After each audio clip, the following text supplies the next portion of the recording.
Звичні засоби вгамують біль у горлі ненадовго, а Деквадол ефективний, бо усуває причину запалення. Деквадол лікує горло, полегшує біль.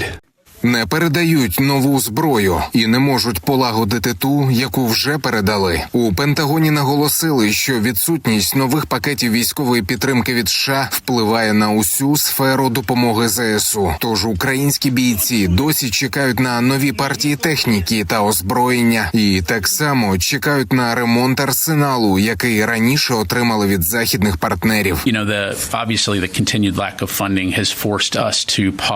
Очевидно, що постійна нестача фінансування змусила нас зробити паузу, вилучивши додаткові позиції з наших запасів, враховуючи наслідки для нашої власної боєготовності. І це, звісно, заважає нам задовольнити найнагальніші потреби України на полі бою. Йдеться про артилерійські снаряди, протитанкові засоби, ракети для систем ППО. Крім того, без додаткового фінансування ми не можемо надавати системи і обладнання для задоволення їхніх середньострокових і довгострокових потреб і допомагати їм підтримувати техніку, яку ми вже надавали раніше.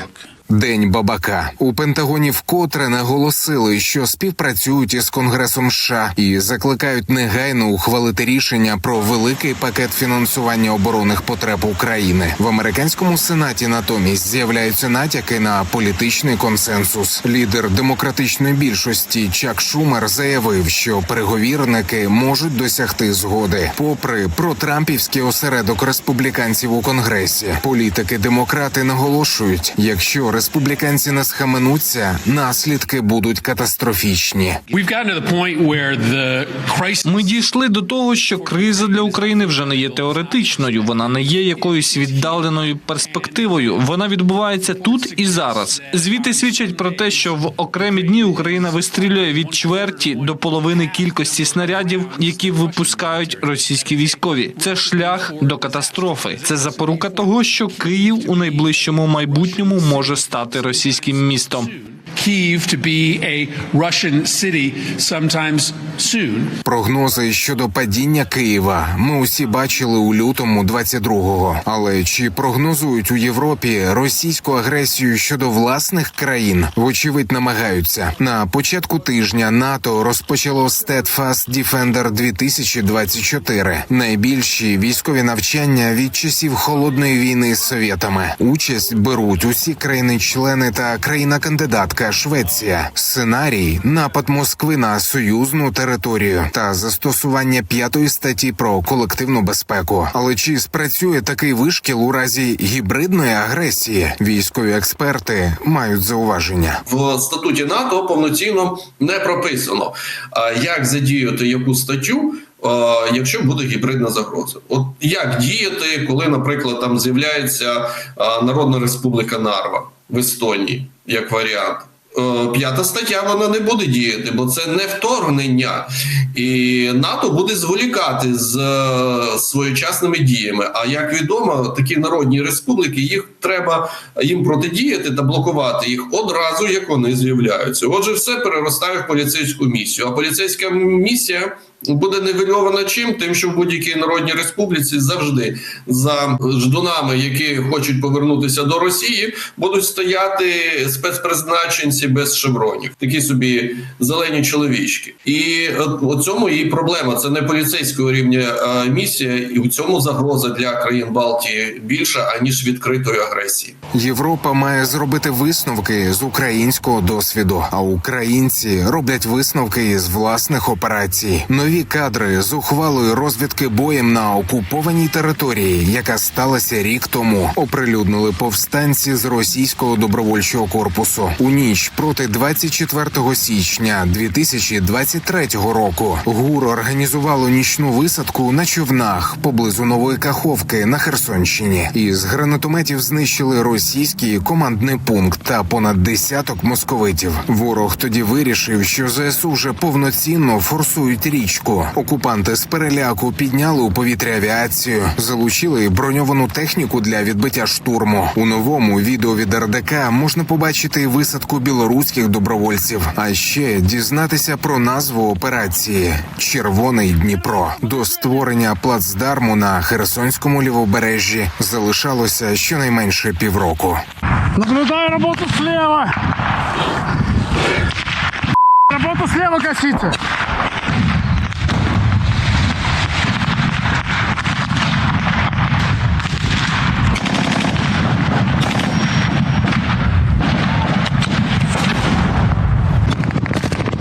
Право!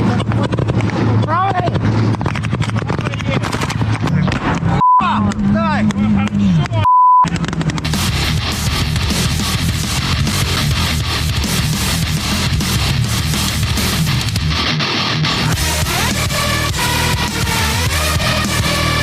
Олексій Пасак, 5 канал. Ударні гелікоптери від Німеччини та морські човни від Канади. Додаткову військову допомогу отримає Україна за підсумками 18-ї зустрічі у форматі «Рамштайн», яка відбулася напередодні в онлайн-режимі. Партнери домовилися постачати Києву також системи ППО та безпілотники. Країни-учасниці формату утворили артилерійську коаліцію, де зобов'язалися інвестувати у виготовлення боєприпасів та наростити їхнє виробництво. Про що ще домовлялися партнери та на яке озброєння від Заходу може розраховувати Україна, Марта Шикула розповість. 18-те засідання контактної групи з питань оборони України у форматі «Рамштайн» відбулося в онлайн-режимі. Українську делегацію представляло топове військове командування країни, міністр оборони, його заступники, головнокомандувач та керівництво управління розвідки. Під час зустрічі Рустем Умєров показав партнерам відео з поля бою, а саме як бійці 47-ї бригади на американський БМП «Бредлі» зупиняють російський танк Т-90М, виводять його з ладу та добивають безпілотниками.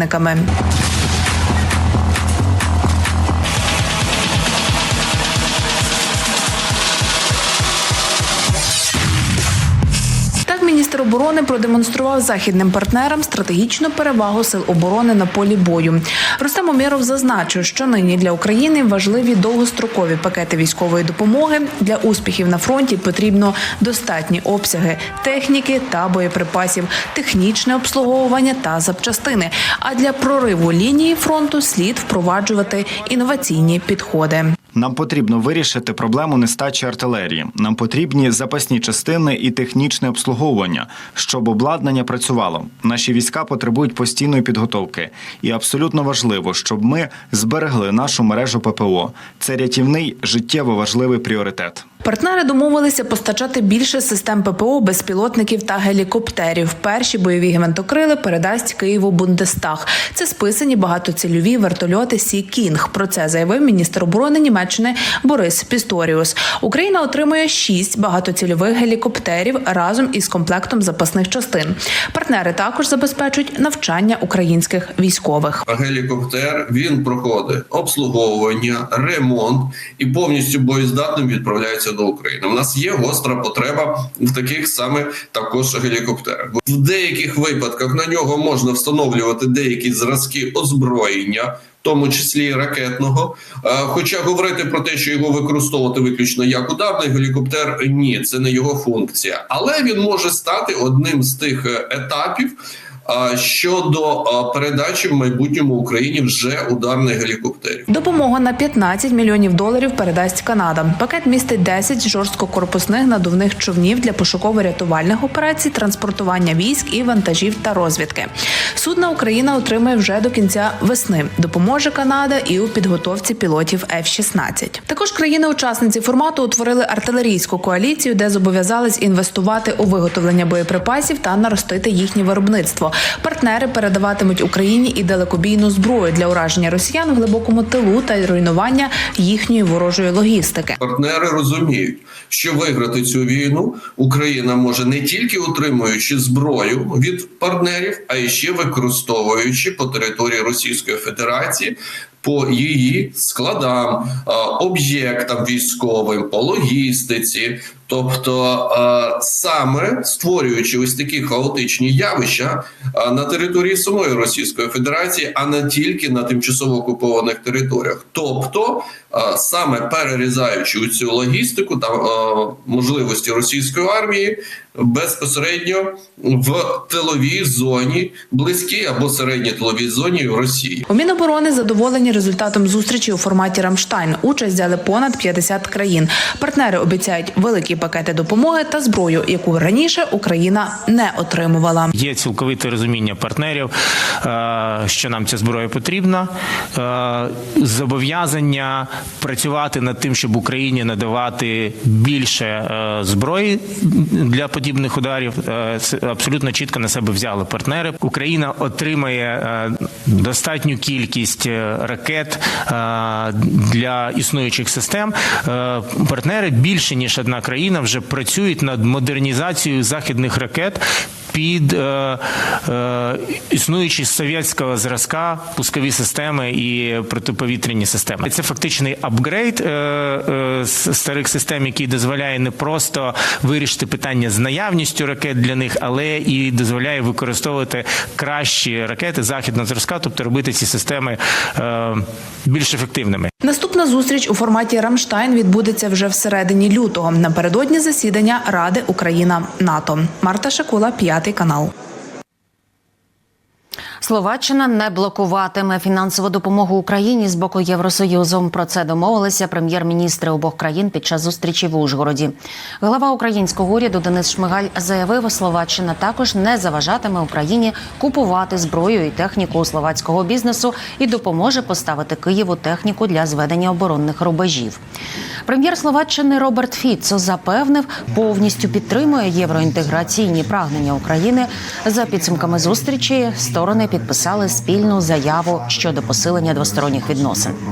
Словацький прем'єр також підтримав формулу миру Володимира Зеленського і допомогу у відновленні України.